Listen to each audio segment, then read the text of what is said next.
Hi, welcome to my channel.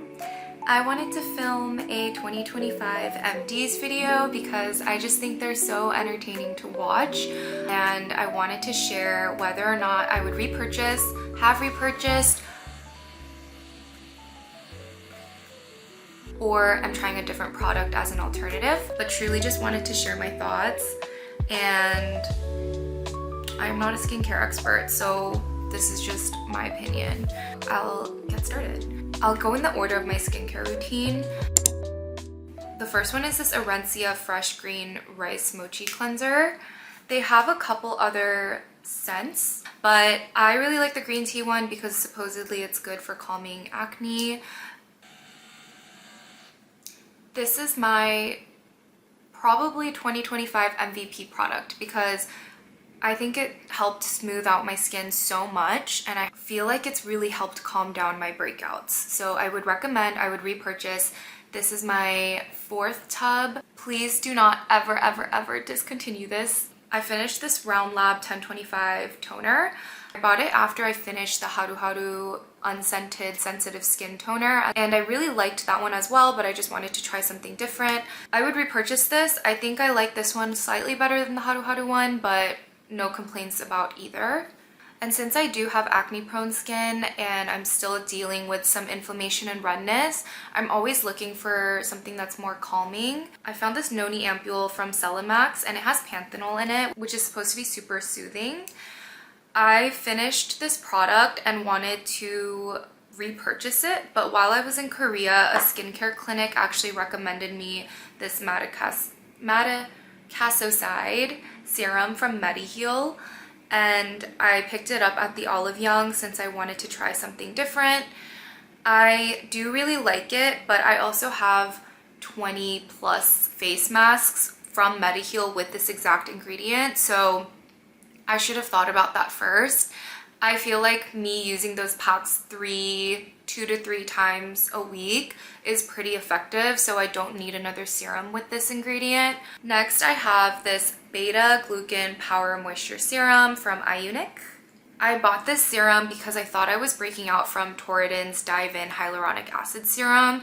I read something about the difference in low molecular and high molecular weights potentially causing acne or bumps for acne prone skin, and so I wanted to try something that was equally as moisturizing but didn't have hyaluronic acid serum, and I really do like this one, so I repurchased this and I've been using it again. Next, I have this EGF serum from EUI Laboratories. I was recommended this by my skincare facialist here in New York, and I could barely find this product online. They have a super outdated website where they do still sell products, but it is also quite pricey, and I think I was a little bit persuaded by her because she just does such great work on my skin. I get MTS microneedling for my acne scars, and so anything that is super hydrating will be helpful in the healing process, and so that's why this was recommended to me. I would not repurchase this because it is so pricey, and I feel like I can find really moisturizing products that are not as expensive as this one. Next, I have this CE Ferulic. I unfortunately do really like this product. It is a funky smell with a yellowish color, and I didn't think that I would like it as much as I did, but it definitely helped even out my skin texture and tone. This is also on the pricier side, but I would rather splurge on this than I did with this. Yeah, would I buy it at full price? Maybe not, but if you can get a good discount on it, I would definitely consider. The Regeron Healer Turnover Ampule Dual Effect PDRN. I got this one in Korea because I feel like Regeron is all the hype. I didn't see that noticeable of a difference in my skin. I would not repurchase this. However, I did buy the Mediheal PDRN at the same time to try both while I was in Korea. So I'm working through this bottle right now, and I like it better because it is more viscous, but I don't think that PDRN is quite as effective when you are just using it topically. I feel like I hear more about PDRN being super effective when you're getting injections, skin booster type of stuff at the skincare clinic. So I don't think I would repurchase PDRN unless I'm doing something wrong, and maybe someone can enlighten me. I have squeezed the life out of this Dew moisturizer. It's the Instant Angel Lipid Rich Facial Moisturizer. It is just like a basic moisturizer with no fragrance, which I love, but it is pricier for what it is. And so I bought the Astera Atoll Barrier Cream while I was in Korea, since this is so raved about. I think this is maybe Korea's #1 moisturizer. It's just not the same. Again, this is a moisturizer and this is a cream, so maybe that's why it's a little bit different, but I would probably go back to this one after I finish this. This is not bad. I just don't feel like, I just don't love the texture of it as much on my skin, and I don't really understand the hype around it. The Centella Madagascar Hyaluronic Cica Water Fit Sun Serum. I did like this sunscreen. It's one of the top sunscreens in Korea, but I hated the packaging. This applicator side has collected some gunk over the past couple months, which maybe is my fault. I just feel like there are better ways to design a product so that there isn't the risk of gunk buildup, but no complaints on the actual formula. I bought this Round Lab Birch Juice moisturizing sunscreen when I ran out of the Centella one, and while the product texture and consistency is really similar, I think they're both top sunscreen products in Korea. I just love how straightforward this is, and I don't think we need to over-engineer product design. The OG Tambourines hand lotion in Fae 9, and I bought this maybe 4 or 5 years ago when I was visiting Korea. I just needed a hand cream, saw it in Olive Young, thought the packaging was really cool and it smelled really nice. Didn't realize that Tambourines was going to be as big of a brand as they are now. They are one of the coolest brands in Korea. They have the coolest brick and mortar stores. So when I was there this past fall, I went and got the new and upgraded hand cream in Evening Glow. The packaging is so pretty. You just take off the top and then squeeze from the top here. This one is more of a rosy scent. This is one of their newer scents, and I got a slightly larger version since I have no plans on being back in Korea anytime soon, so I wanted this one to last me. This one is kind of embarrassing, but I have this Dior Lip Maximizer lip gloss from maybe 8 years ago. I was gifted it, and I'm not a huge lippy person, and so I just never really went out of my way to find alternatives or better.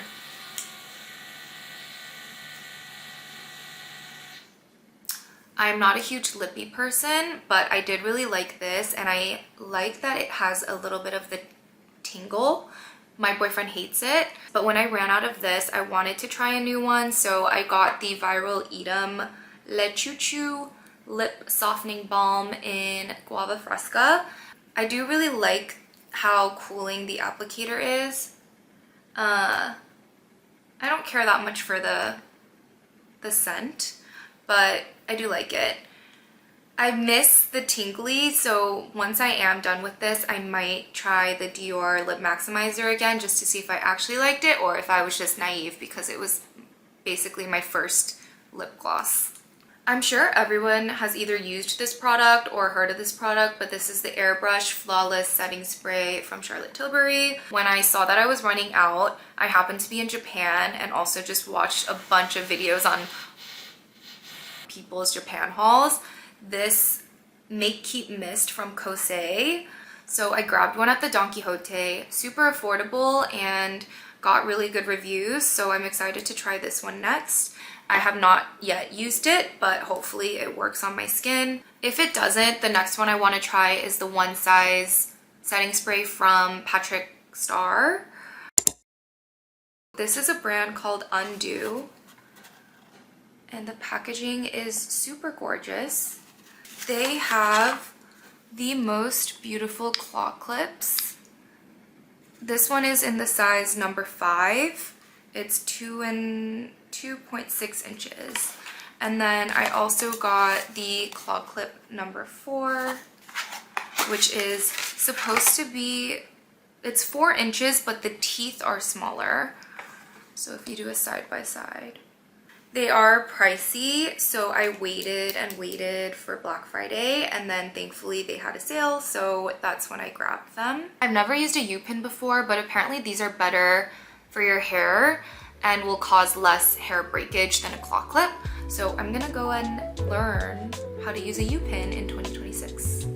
And then a non-beauty self-care item that I've loved this year was this 2025 journal slash planner, and I have written in it every single day of the year so far. I really like to have a week view, so this is what it looks like. There's a section for each day. I don't need that much space per day, so I feel like this is better than a daily planner for me. There is a month view where you can just jot down events or trips. I do really like this one. I was going to repurchase this on Etsy from the same seller, but while I was doing my research, I came across this 2026 planner from a brand called Karst, and they are certified B Corp. I just wanted to try something different. It also has a very similar layout to the Etsy one that I've been using, so I thought it would be fun to just change it up. There is also a weekly review section where it gives you journaling prompts, like what am I grateful for, what did I do this week, what will I let go of this week. I am trying to be better about journaling in 2026, so maybe these prompts will help me think in that pattern. We'll see. So I am super excited to start using this once I finish this. Another notable mention is where I keep my journals and planners. So I bought this also off of Etsy. I know these leather journal covers are super in right now, and you can find some really good quality ones on Etsy as well. But I like this one because it has a button instead of the wrap, and then I have the little E embossed. I can just slip in, like I have my moleskin here for my journal, and then I have scratch paper, and then I can also add in my planner. So this is just where I keep everything in one place, and I've had this for 3 years, maybe 2 years now, and you buy it once and you never have to replace it because the leather just gets better with age. So it's definitely a good investment. I think that's it. Hope you enjoyed or found this video helpful. I am trying to be a more mindful consumer next year and only buy products when I either run out or if it's really just not working with my skin, and then being really intentional about my purchasing behavior. So